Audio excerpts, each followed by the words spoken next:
안녕하세요. 공시와 투자 키팩터를 통해 투자 아이디어를 찾아준 테린이 아빠입니다. 내용 보시고 도움되시면 구독, 좋아요, 알람 부탁드리겠습니다. 다음 주부터는 이제 미국 정부의 셧다운 리스크가 본격적으로 불거질 것 같은데, 과거에 어땠었는지 챗GPT한테 한번 물어보자 라고 이제 생각이 들어서 이렇게 준비를 해봤고요. 우선 최근에 이제 뉴스를 보시면 아시겠는데, 이제 내년도 예산 처리 기간이 8일 앞으로 다가왔다. 그래서 이제 9월 말까지 이제 예산안에 합의하지 못하는 경우 이제 10월 1일부터 연방정부는 셧다운 상태가 된다 라고 이제 되어 있어요. 그러면은 이제 공무원과 이제 국방부 직원들은 뭐 월급도 받지 못한다, 뭐 이렇게 되고 있습니다. 지금 현재 이거로 인해서 가장 이제 리스크가 되고 있는 게 뭐 방산 관련된 기업들 또는 이제 뭐 헬스케어 관련된 기업들이 정부의 지출이 줄어들게 되면 리스크가 있다, 뭐 이런 이제 이야기가 있긴 하죠. 그래서 이제 챗GPT한테 이제 물어봐야겠죠. 왜냐하면 제가 뭐 과거의 셧다운 사례들을 다 알고 있지 못하기 때문에. 그래서 이제 물어보기 위해서 뭐 이것저것을 물어봤는데, 일단 위에서부터 쭉 한번 같이 내려가서 보면, 처음에는 야, 미국 정부 셧다운 하면은 그 셧다운 발표하고 나서 한 3일 동안 어땠니? 라고 이제 그게 알고 싶었어요. 그래서 쭉 보는데 얘가 좀 제대로 못 알아듣더라고요. 그래서 일단 너가 아는 미국 정부의 폐쇄 사례를 다 알려달라. 그랬더니 이제 76년도부터 2018년, 2019년 이렇게 사례를 저한테 줬습니다. 그래서 그러면 내가 나스닥 지수를 다운받아가지고 올려줄게. 그 프레드라고 하는 사이트에서 나스닥 지수를 과거 거를 다운받아가지고 올려줬어요. 그리고 야, 미국 정부 너가 아는 날짜를 모두 찾아서 한번 계산을 해봐라.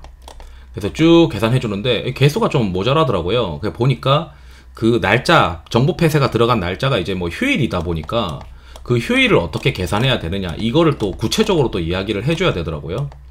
그래서 야, 그러면 아래 정부 폐쇄 날짜를 저로 표로 일단 나는 이제 알고 싶다. 그래서 다 한번 계산을 해달라 라고 했어요. 그래서 또 계속 이제 좀 못 알아듣길래 그럼 영업일수로 계산을 해주고, 영업일수로 계산을 해주고 좀 봐줘 라고 했거든요. 그랬더니 이제 일단 발표를 하고 나서 뭐 1990년도의 경우에는 추가적으로 3일 동안 더 빠지더라고요. 근데 10일 정도 뒤를 가게 되면 대부분 다 반등을 합니다. 10일 정도 보게 되면. 그러면 최근 3일 동안 빠지는 경우가 있었는데, 이제 1990년도가 너무 많이 빠져서 야, 이거 1990년도는 왜 그렇게 많이 빠졌냐 이렇게 막 물어봤었어요. 그랬더니 이제 여기 이제 제가 이제 1990년도에는 왜 이렇게 많이 빠졌니? 라고 물어봤더니, 그때는 미국 경제가 침체를 겪고 있었고 석유 가격이 상승하고 있었고 이제 정부 폐쇄가 예산 불일치로 잠시 폐쇄가 되었었다. 그리고 이때 당시 이제 저축 대부 관련된 리스크가 또 있었다 라고 이제 되고 있었어요.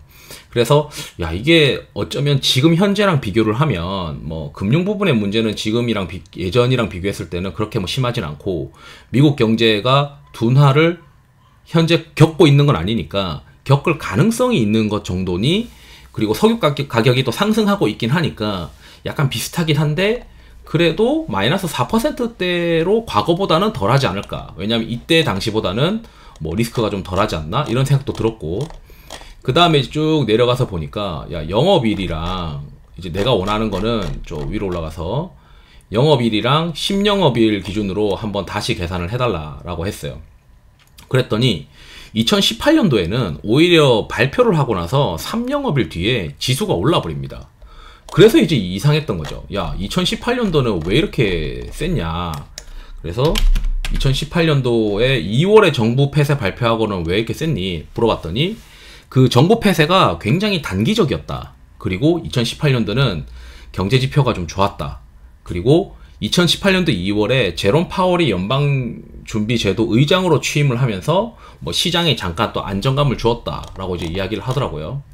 그래서 그러면 2018년도 그 10월도 이제 12월도 이제 반등을 했더라고요. 그래서 야, 2018년도 12월은 왜 또 강했었니? 라고 이제 또 궁금해서 이제 또 물어보고 있었는데, 대부분 이제 논리는 똑같았어요. 2018년도 12월에 당시 지수는 왜 올랐냐 물어봤더니 그 정부 폐쇄가 시작되기 전에 이미 미국 주식 시장이 조정이 됐었다 라는 것도 있었고, 그 다음에 미리 이제 조정이 있었다라고 이제 되어 있죠. 그 다음에 기업 실적이 뭐 생각보다 좀 좋았던 것 같고, 그 다음에 기술주가 조정받았지만 뭐 반등을 하기 시작했다. 그리고 미국과 중국의 어떤 무역 협상이 좀 진전되는 신호가 있었다라고 이제 이야기를 하더라고요. 그래서 이제 제가 생각하는 거는 이제 그러면 야, 발표하고 나서 좀 지수가 반등하는 사례들을 많이 봤는데 그럼 발표하기 전에는 어땠냐라고 이제 마지막으로 저녁에 또 물어봤죠. 자, 발표하기 전에는 어땠었니? 물어봤더니 발표하기 전에 조정을 받았다라고 이제 되고 있어요. 그럼 우리도 지금이랑 좀 비슷한 것 같습니다. 18년도에 발표하기 전에 3영업일 전에 18년도에 조정을 받기 시작했었어요. 그래서 조정을 받던 날들이 꽤 많이 있습니다. 18년도나 그 이전에서도.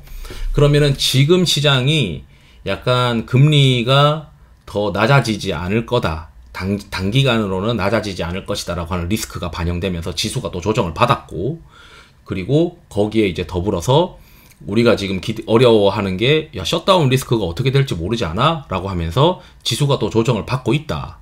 어느 정도 지수에 반영이 되고 있다라고 간주를 한다면 이제 다음 주 월화수가 가장 이제 많이 시장에서 변동성이 높은 구간이 될 것 같다. 그렇다면은 월화수만 잘 버티면 저는 이렇게 생각이 드는 거죠. 어차피 발표를 하면 발표하고 나서는 악재가 노출되는 거니까 오히려 반등하지 않을까? 이런 기대를 하고 있는 상황이라서 차라리 이제 다음 주 월화수만 잘 버티면 차라리 수요일 날 월요일 날 예를 들어 뭐 인버스를 사서 수요일 날 종가에 푼다거나 뭐 이런 전략을 하는 것도 나쁘지 않을 것 같다는 생각이 들더라고요. 그래서 수요일 날부터는 어차피 이제 미국 정부의 연방 예산안 합의가 이달 말이니까 이달 말에 된다라고 했을 때 과거 사례에서 정부 폐쇄가 하루 이틀로 짧았던 사례들도 있기 때문에 우리가 추석이 끝나고 났을 때 오히려 리스크가 해소됐을 가능성도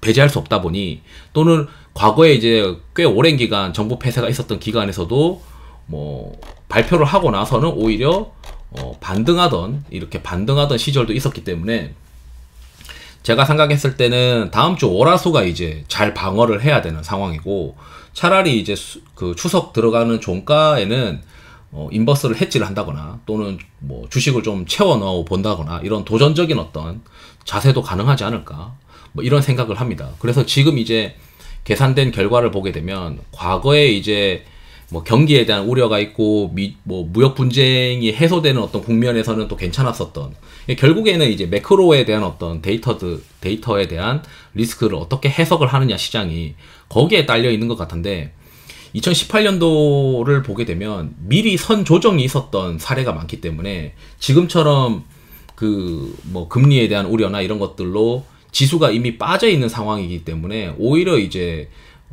정부 폐쇄에 대한 악재가 노출이 되면, 지금 시장에서 이런 얘기도 있죠. 정부 폐쇄가 노출이 되면 연준이 11월에 금리를 올리지 못할 것이다. 그렇기 때문에 오히려 저는 이제 악재가 노출되는 것이 이 리스크가 단기적으로는 오히려 해소되는 관점으로 생각을 하고 있고, 다음 주 월화수가 제일 힘든 시기가 되지 않을까, 이런 이제 우려를 하고 있는 상황입니다. 그래서 과거 사례를 봤을 때 제 생각은 다음 주 월화수가 3일 전이 많이 빠졌던 사례들이 있기 때문에 월화수가 힘들 것이고, 월화수가 지나고 나서 오히려 추석 시즌에 정부 폐쇄가 해소가 될 가능성이 있거나, 또는 실제 정부 폐쇄에 들어가더라도 이 금리를 추가적으로 올리지 못한다라고 하는 시장의 기대가 오히려 지수를 반등으로 이끌지 않겠느냐, 이런 기대를 하고 있는 상황입니다.